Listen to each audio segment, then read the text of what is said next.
Okay, we're going to talk about Cave City today, the early years. Obviously, Cave City has been around, I believe it was incorporated actually in 1866-ish, but it started before then by 4 men from Bowling Green, Kentucky, who were entrepreneurs in their various fields, and had a vision for Cave City to develop a city. This is not a resort by no means. This is an entire city. The way the land is laid out, you'll see in the maps throughout that they had a vision that this is centrally located between the Louisville and Nashville Turnpike, which is now 31W.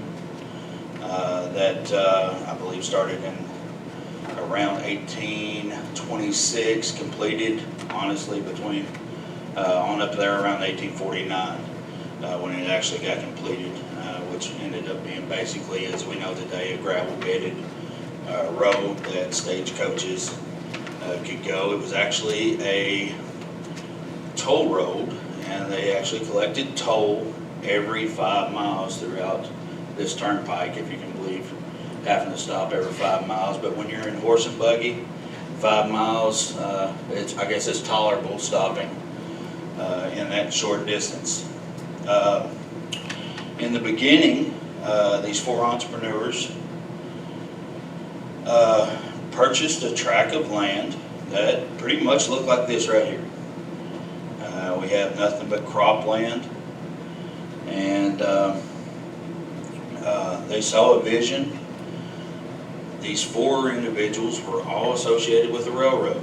3 of them with the, not many people know that there actually was a Bowling Green and Tennessee Railroad company before the L&N, and well, throughout the L&N. Eventually they would merge. The Thomas Duke is who they purchased the land from. I'm labeling this as the founders at this time. They purchased 342 acres of land near Bell's Tavern for $20 an acre. That's a record price at that time. Inflation calculator tells us that today that's about $542 an acre, which is still pennies, but you got to think back in 1854, there was an abundance of land. Land was cheaper. So the inflation calculator isn't necessarily fair to what we're discussing today.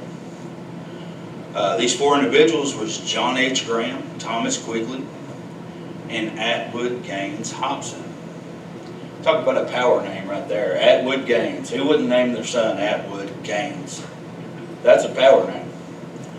And George Bradley Adams. John H. Graham was born in 1801. Passed away in 1879. He was a banker. He was treasurer of the Bowling Green and Tennessee Railway and president of the Knob City Land Company. His brother-in-law was Thomas Quigley, born in 1800, passed away in 1865. He was a banker. He was a board of director of the L&N Railroad. He was responsible for the Cave City Hotel, which was ran by his uncle, Joseph Quigley. He maintained a summer home in Cave City until his death. Unfortunately, we had a 5-year gap in which they sold the first lots of the Knob City Land Company and the end of the Civil War. So I don't imagine he had a whole lot of good years in his summer home.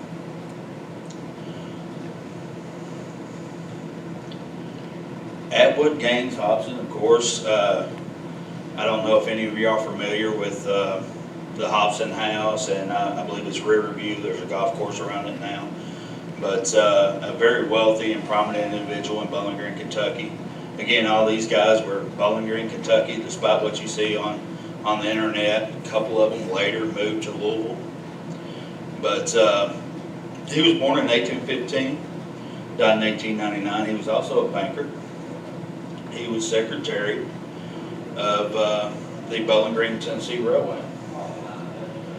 George Bradley Adams, the youngest of the guys, he was a lawyer, born in 1819, died in 1854. He was president of this railroad that eventually merged with the L&N, the Bowling Green, Tennessee Railway. Unfortunately, as you can see by the dates here, they purchased the tract of the land before they officially got acceptance from the state for their corporation in 1854. Unfortunately, of course, as you see the date of death there, George Bradley Adams passed away before they ever sold the first tract of land. Here is the original layout. I'm sorry it's a little bit distorted, but this is the layout of Cave City. This is by the founders of the Knob City Land Company, which eventually was incorporated as Cave City, Kentucky, as we know today. And here is a map of course, the 1879 map that is pretty common knowledge to all historians. I believe we have it hanging on the wall as we walk in here at the Culture Center. You know, are there any entrepreneurs here? No entrepreneurs? Well, I would say a good start to a successful business would be having three bankers and a lawyer as your founding members. The first wave of entrepreneurs, we're talking about Thomas Quigley here, the Curd brothers, Beverly Daniel Curd, and I call him H.B. Price. I've never been able to pronounce his first name. H.B. Price Curd and Andrew McCoy. Is anybody here familiar with Andrew McCoy? Sort of. Okay. He started out as an omnibus driver, which omnibus is a large stagecoach in Louisville, Kentucky. He came down here to Cave City and ended up being the lead guy in routes from the railroad stop in Cave City to Mammoth Cave Park, and also from there to Glasgow. The Curd brothers, of course, Thomas Quigley, we're putting him in here because he's the only individual from the founding members that actually stuck around. Although, even though it was to his death, it was a 4-year time period during the war. But he stuck around. He had a vision for the city. His summer home actually overlooked the entire downtown of the Knob City Land Company and how they laid out those tracks. He also was responsible for building the hotel in which Thomas Quigley ran. So, it's hard to rewind time and say that he was the lead guy of that group. Certainly his brother-in-law was the president. But it seems that he had a passion for Cave City that the others may not have. Beverly Daniel Curd and H.B. Price Curd, those are brothers. Big brother is H.P. there. Their father was the first surveyor of Barren County, and he was actually named after his father's best friend, Daniel Boone. His father was Daniel Boone Curd. He was gifted large tracts of land throughout Barren County, and of course he gifted those to his sons, and which were successful merchants in the area at that time.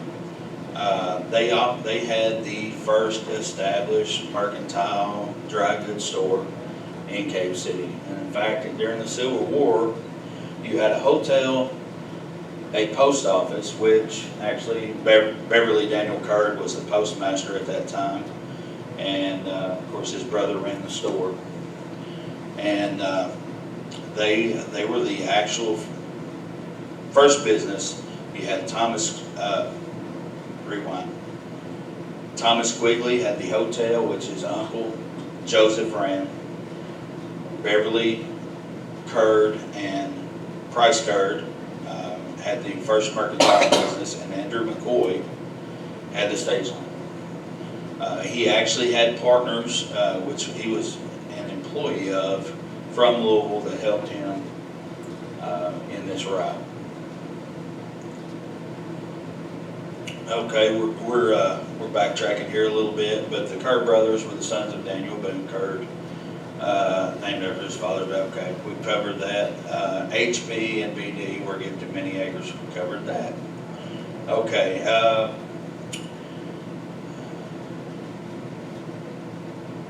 Okay, we've covered all that. I'm sorry. Okay, here is the Curd family here. The first store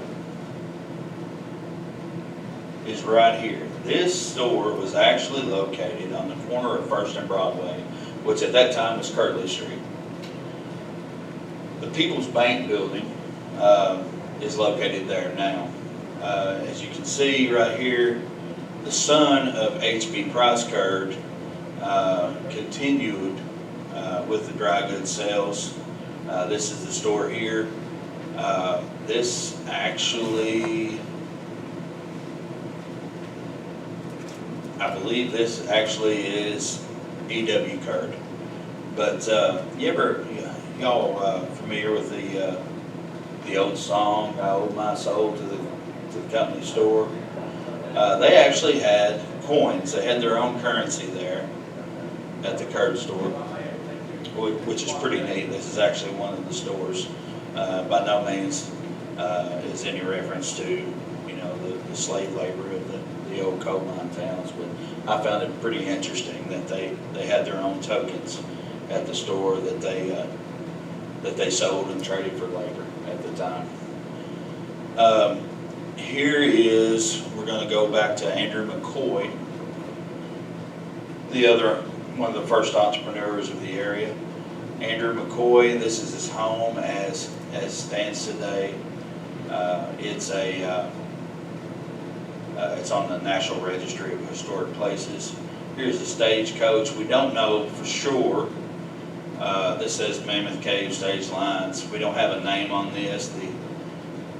For any of y'all that don't know, in 1880, en route to Mammoth Cave from Cave City, the stage line was held up by Jesse James and a few of his outlaw friends there. But they didn't get what they expected. They expected some funds from Mammoth Cave in that route, but they were sent by horseback by another employee. But it's a really interesting story. They actually held a man behind bars for a period of 6 months, waiting for him to be hanged, basically. That had nothing to do with this robbery. He actually resembled Jesse James very much in the face. Of course, all these guys had masks, so you're basically looking from, the nasal level up.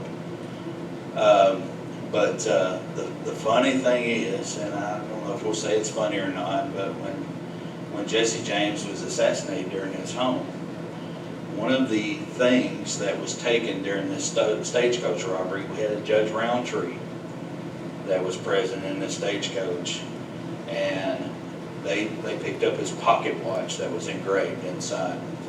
So during the time of his assassination in his home, they found in his possession Judge Roundtree's watch. So, which clearly, as clearly as we can be,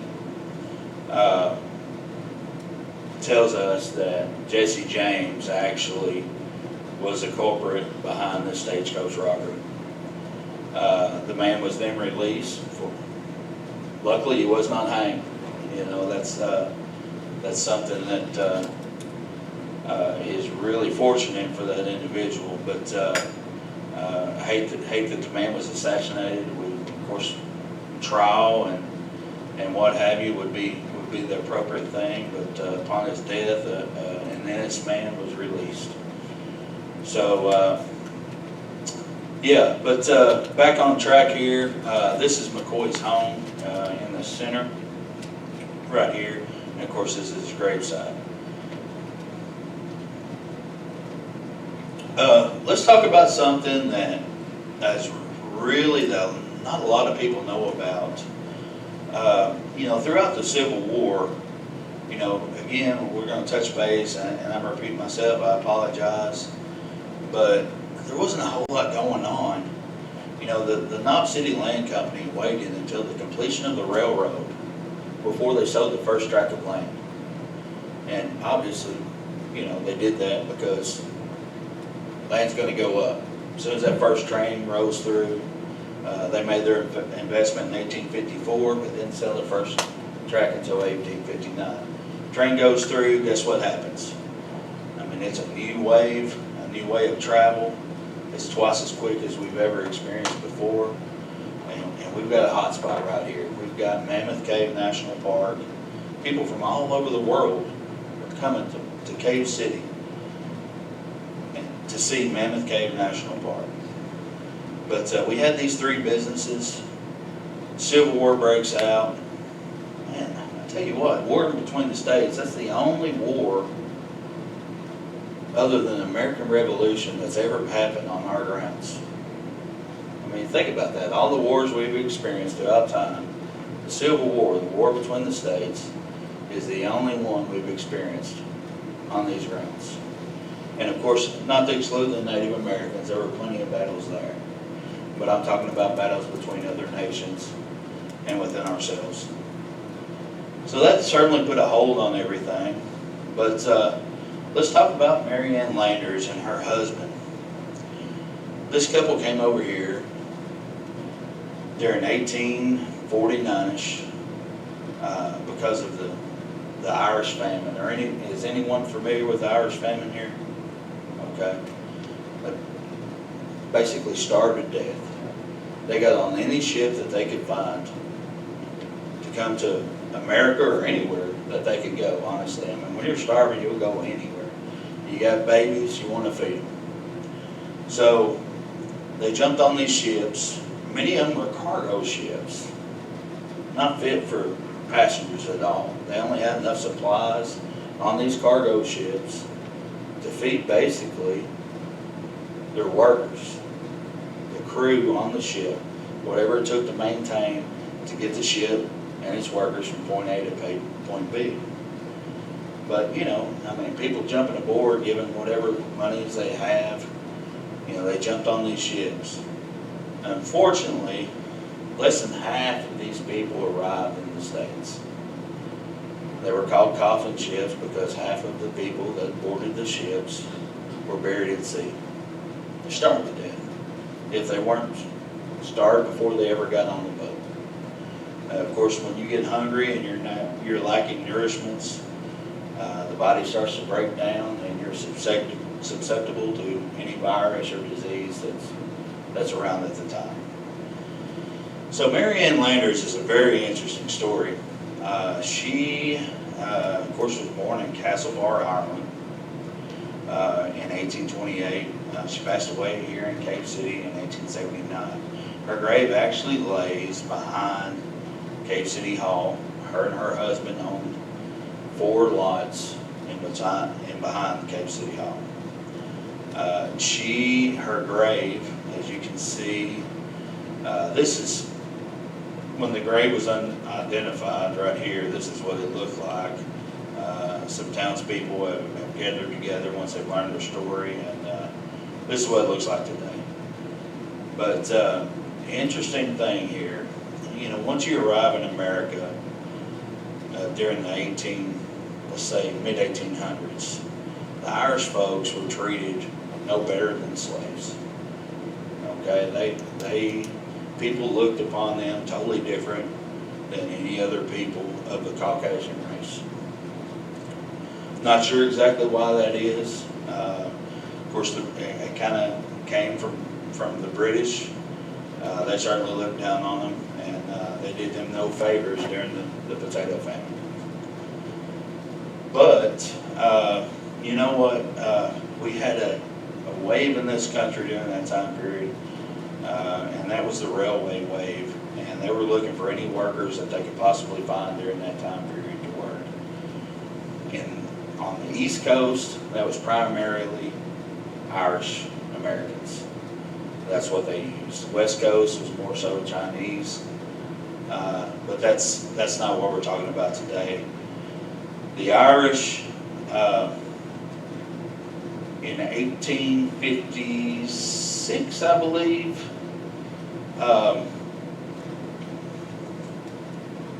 Carl Davis, the charter for L&M Railway. You remember the date? It's not 1856. I believe it's 1850, okay?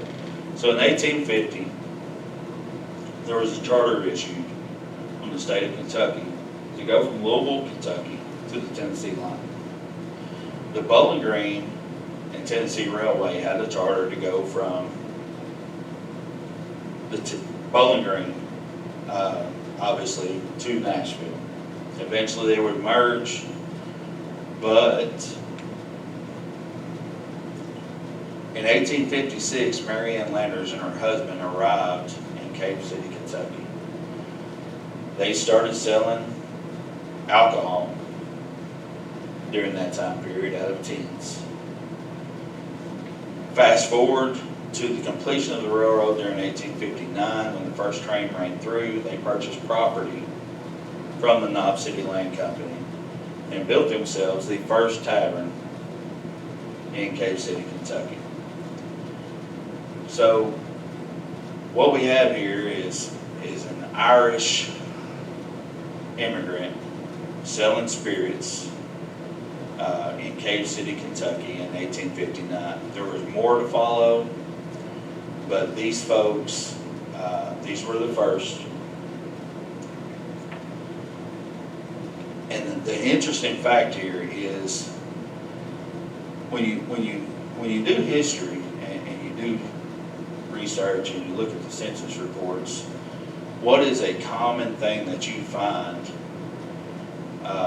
We have some historians, I'm sure here. What do we find when we're doing research? Let's look at an 1870 census. What do we find? We find the head of household, correct? And the head of household is always a male, correct? Not We always, not always? Okay, well, good. I'm learning something here. I've never found a female listed as the head of household when the husband's still living. Well, okay, widow. Or adult children living with their. Okay, yes, okay, but normally, if you're married to a man, as a woman, the head of household is listed as your husband. And the only occupancy normally listed on there is wife of. You got the head of household, and he is whatever he is, and then you have the wife of, and how you're related to that head of household, children, whatever. There's no occupancy normally listed during that time period. You can correct me, you're a better historian than I am, but I haven't ran across any census records that show where a female is married to a male, and she's listed as a head of household, and it shows her occupancy and the husband secondary, and he's like, well, I'm the husband of the head of household. I've encountered it a couple times. And Have you really? Usually he's infirm, he's not actually able to be Okay, considered, you know, because he's Gotcha. a bedfast or something that prevents I him understand. from, Yeah, you know, and then it's usually an older son or a nephew or someone's in the house to do like the farming or whatever I they're, see. but yeah, I've encountered it a couple times. Okay, well, It is rare, but with that. That's good to know. Usually, So- like Sam said, it's usually a widow yeah. that, when she's listed. So the fun fact about this couple is not only did Mary Ann Landers have property in her name. Well, let me rewind. So when we look at the census in 1870, we see her husband, William Landers, as a saloon keeper, and we see her as a wife, okay? So, but when we dig deeper and we go to the courthouse and we look at the deed books, the bulk of the land is in her name. Okay, it's in her name. And the Kentucky Gazetteer, which unfortunately, we're only limited to like 4 issues of that.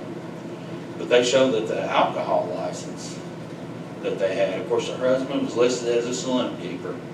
A lot of people will stop there and say, okay, you know, he was a bartender for some type of saloon. Of course, anything during that census year that served alcohol is listed as saloon. These are obviously Irish immigrants. They didn't have no wild saloon, you know, card playing or anything. They had an Irish pub. So when we dig deeper and we look at the courthouse and the records, the bulk of the land was in Mary Ann Lander's name. Not only that, the alcohol license to sell alcohol in Cave City, Kentucky was also in her name. And we can stretch this beyond, because in the Bell's Tavern area, which it was called Glasgow Junction at that time, she had a license to sell alcohol there as well. So I dub her, out of what I've discovered, she is by far the first businesswoman in Cave City. The business was in her name, the license was in her name, the property that the business was in her name. So, you know, imagine being a woman, just a woman, not an Irish woman, but being a woman in the 1850s to have your own property.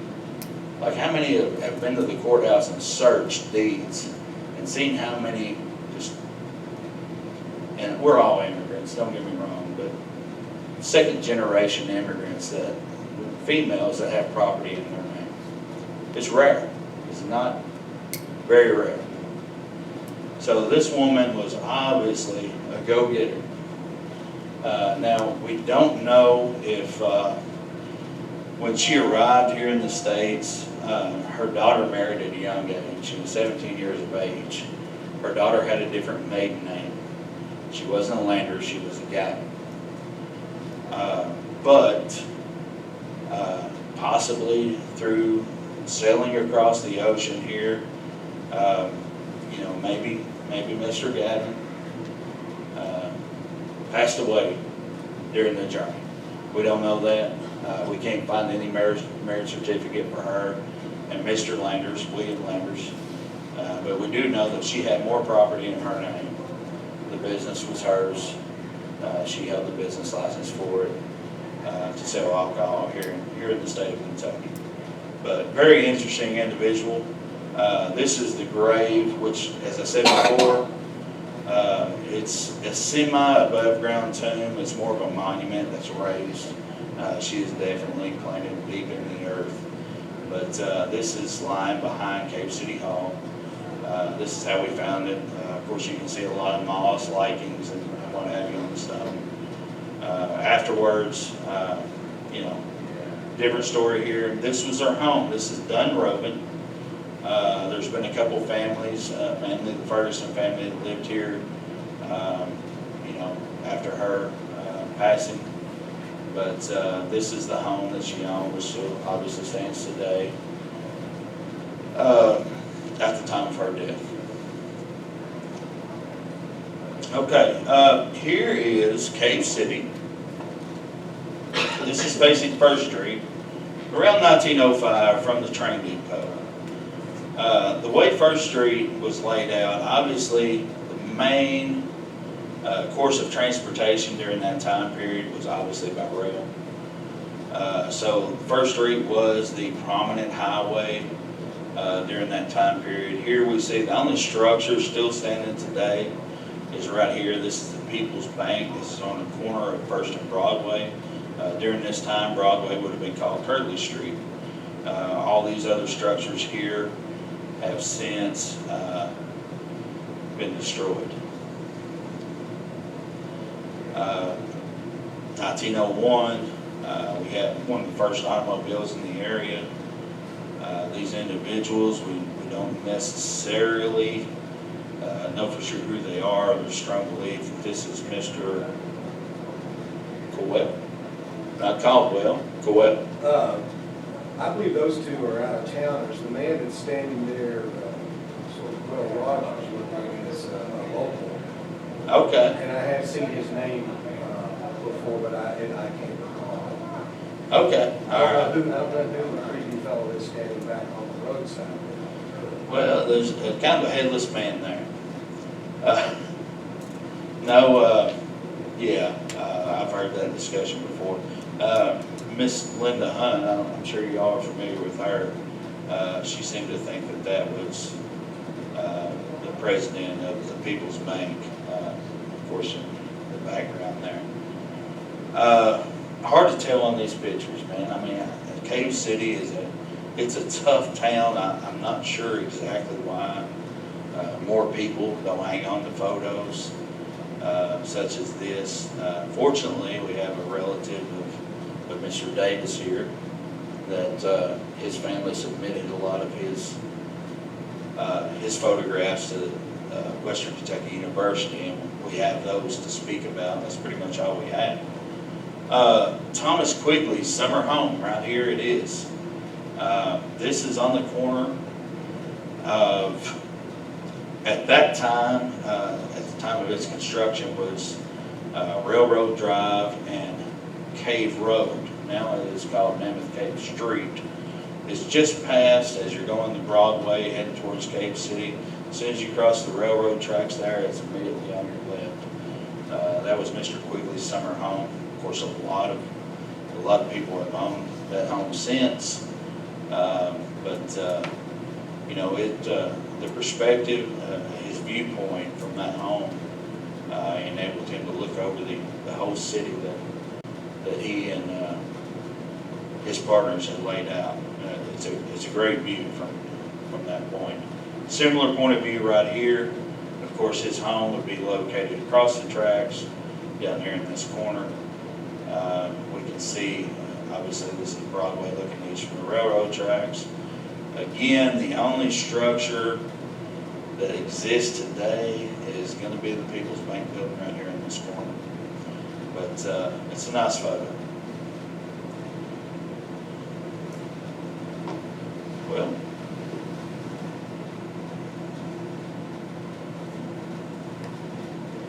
Well, we're missing half our slide here.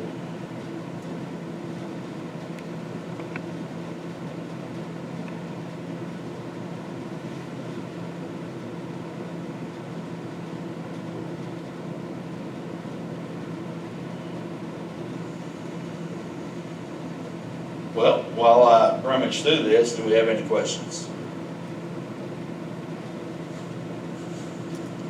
Is there any, like, living descendants of the Mary Ann Landers?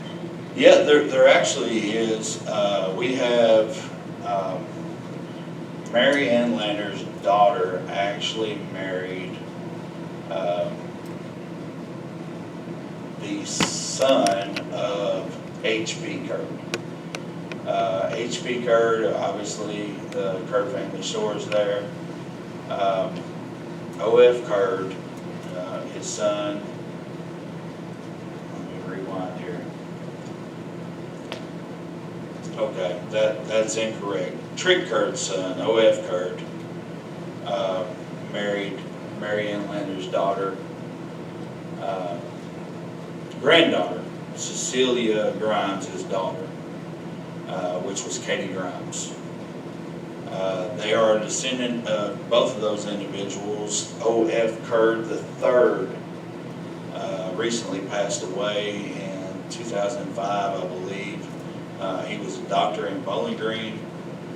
His son is still living. He would be the great grandson of H.P. Curd and the great grandson of Mary Ann Landers. So yeah, they're still around. They're not in Cave City, but yeah, those as with all Cave City families, if you trace their trees, so to speak, a lot of intermingling, small town. You know, we like to refer to them as allied families. A lot of business owners, children ended up marrying and of course reproducing.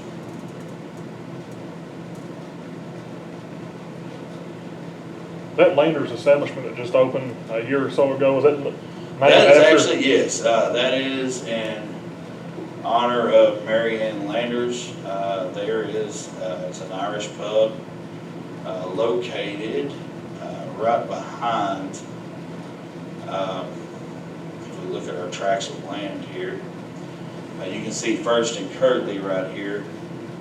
These lots are a little deeper at the time because, of course, as you can see First Street, you want to get as many lots on there as possible. So they're a little more narrow and a little deeper than some of these others. That pub is actually located right here. It was resurveyed later, and they created 2 more building lots to run in behind of the lots on First Street. So it's on the back side of where the People's Bank is, where the First General Store was.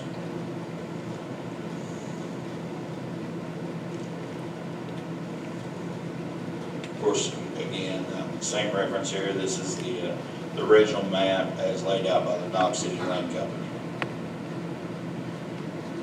You might have already covered it, and I might have missed it, but the, as far as the bank there, like who, you know, you're starting your town off and everything, who would be like your first, who was the first bank? The first banker that we know of was H.Y. Davis. In the 1870 census, he's actually listed as a jeweler at that time. I'm not sure exactly why we don't have a banker in the area until that time period, but his bank started around the beginning of the 1880s. Then, of course, one of his cashiers was Mr. Colwell, who ended up opening his own bank about a decade later, which is this building right here, the People's Bank. The People's Bank, of course, this whole thing was not a bank. Originally, there's actually 2 buildings there, and there was actually a drugstore by Williams that housed this section right here on the far left.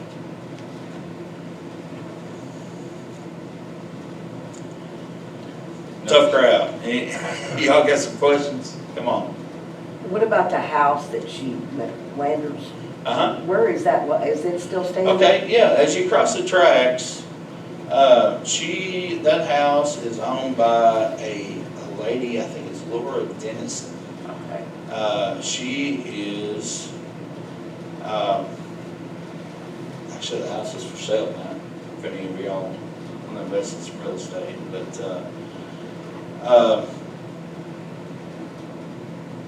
she is, as soon as you cross the tracks heading towards Mammoth Cave from Broadway, downtown Cave City, she's about the 3rd house on the right. Okay, by houses. Oh, okay, I know where you're talking about. Okay, it sits off in the field a little bit. Here's an interesting thing about there. When she passed away, well, she didn't have a will, but before she passed away, a couple months before, she sold her home to her daughter, and which was common practice back then. But the interesting thing, on a separate deed from the home, she has a will or a deed to her daughter for the sum of $1 and love and affection. I sell to you 11 barrels of apple brandy and all my other liquors. Now, you know, you can run a saloon or an Irish pub or what have you. And what do you need with 11 barrels? 11 barrels of apple brandy. And all of our other liquors, we have no idea what that is. I mean, obviously, a mass of 11 barrels supersedes, you know, whatever else was in her possession. But, you know, Cave City was not a large town at the time. What are you doing with 11 barrels of apple brandy? Through research, we discovered that the property next to her was actually an apple orchard. So, just a hunch, I imagine she was making her own brandy and distributing it throughout the states for, you know, obviously we have easy access to the railroad. and they came in as railroad workers, or at least her husband did. So, and of course, we have the license selling in Junction City or Glasgow Junction, Bell's Tavern area, whatever you want to call it at that time period. But, yeah, I thought that was really interesting, 11 barrels of brandy. I even further researched and, tried to date what was a barrel size during that time period, because, I'm just thinking maybe it's 15 gallons or something, but no, the 53-gallon barrel was still around, and there was actually a 94-gallon barrel. I actually spoke to the lady that owns the home today, and she said there's a lot of old bottles that are still full of alcohol down there, where she's an elderly lady. She said she would take some pictures of it and send it to me. I haven't gotten those yet. But I tried to get my wife to go over there. Maybe she'd feel more comfortable with a young lady and actually let her down into the basement and see exactly what's down there. But yeah, very, very interesting lady. Mary Ann Landers should certainly be recognized as one of the first business owners in Cape City. Seen one of the pictures there, there's like several railroads laid out there, but like right now, there's just one track. Yeah, well, when you have passenger railway during that time period, you gotta have a pull-off for passengers to load while other trains pass by. Now we have no stop in Cave City. We just got north and south, so, it's not needed anymore. Not only that, you actually had some businesses that actually loaded supplies. What we know as the freight depot actually kind of still exists today, although nothing gets loaded on there. It's mainly just maintenance. They've got some extra tracks, some spikes and stuff laid out there next to what we know as the BB&T Bank today. But it's kind of more of an eyesore now instead of a contributing factor to Cape City. The place that she's buried behind the current city hall, Mhm. is that a small family graveyard or? Well, there's a lot going on there. Honestly, I believe it's a bigger graveyard than what we know. We have not been able to place where Mary Ann Landers is buried, or Mary Ann Landers' husband, William, is buried. There's no record of his grave. Actually, there was no record of her grave, which is kind of, hey, there it is, it still exists. But, there's it's faced east, it's kind of catty-cornered on where it's at. And if you look at that tract of land, and, just after they mow it, and just kind of eyeball it at the ground level, there's certainly a lot of waves that indicate that multiple people are actually buried there. I believe her husband is buried there beside her. There's been many people, elderly people, that tell stories of, hey, when we were kids, we used to play there. Good spot to play, but we used to play there, and there was a tomb similar to hers that kind of caved in, and we used to see if we could jump over one grave from the other. But There's some conjecture that as were the Landers, and in fact, even some of my relatives, there was a large Irish contingent in Cave City in those early days, and they were Catholics.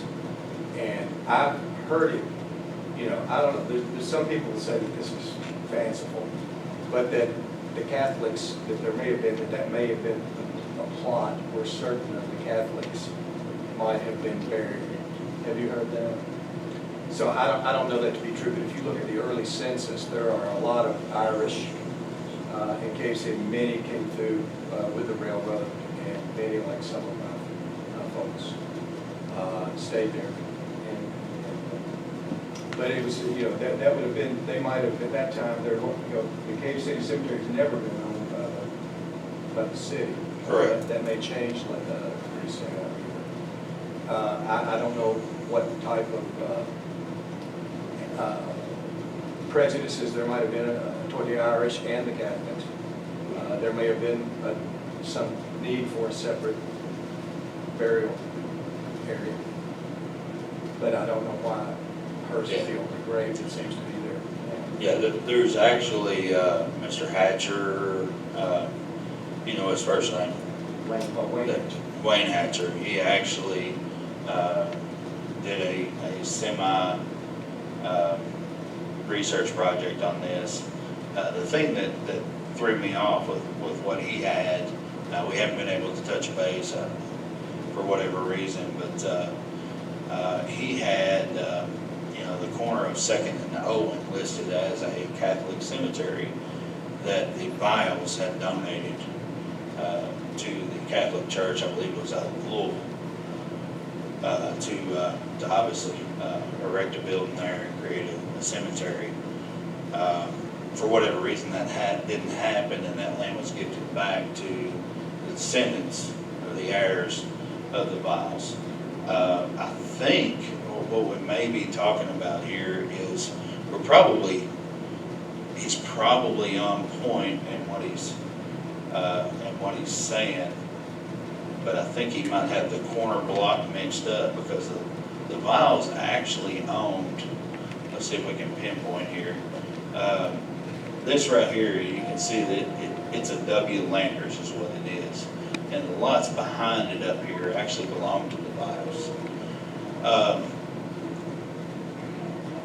There may be, we may be he may be spot on in his theory there that actually was supposed to be a Catholic cemetery. But, you know, we can talk about this all day, but the Biles, while we're on this subject, Louis Bile was an immigrant that arrived here shortly after Mary Ann Landers. He was a well-known jeweler throughout the country, and he actually, of course, owned these lots. He owned a clothing store in a couple different censuses. He was known as a watchmaker. The next one, he's known as a clothing merchant. But the interesting thing here, he shows up as selling, or as a registered distributor of alcohol himself. That's interesting to me because they owned properties bordering one another. I can't imagine, you know, a French bar and an Irish pub beside one another. And of course, we can all escalate our minds forward and visualize, you know, exactly what he was doing. But, you know, I feel he had a clothing store / jewelry store in which he sold or entertained his customers with possibly glasses of wine during that time period. But, you know, you talk about high scale. Imagine getting off a train in Cave City, Kentucky during the 1860s. Your husband drops in an Irish pub while you go look at some jewelry at the French jeweler's store and clothing, and being served wine while you pick out your wardrobe. That's pretty high end, isn't it? Of course, we don't know exactly if that was the case, but he bought an alcohol license for a reason. What do y'all think? You think he had a bar, or you think he served wine to his guests while he made their jewelry and clothes? Got a theory on that, Carl? You know, just trying to make a buck.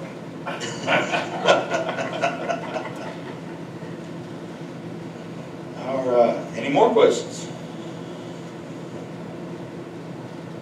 No hecklers? Come on. Okay. All right, guys. I'm sorry we're missing half of our slide there. We actually, while trying to do our layout, we purchased a new computer, and I struggled with the new PowerPoint that I had to download, and kind of evidently half of it was missing here. But there's plenty more to tell on Cave City. Hopefully we can put some more stuff together for you guys. Well, thank you so much. I think we all learned a number of things today, and certainly been exposed to a lot of things to contemplate thank you for your generosity. Thank you for having me.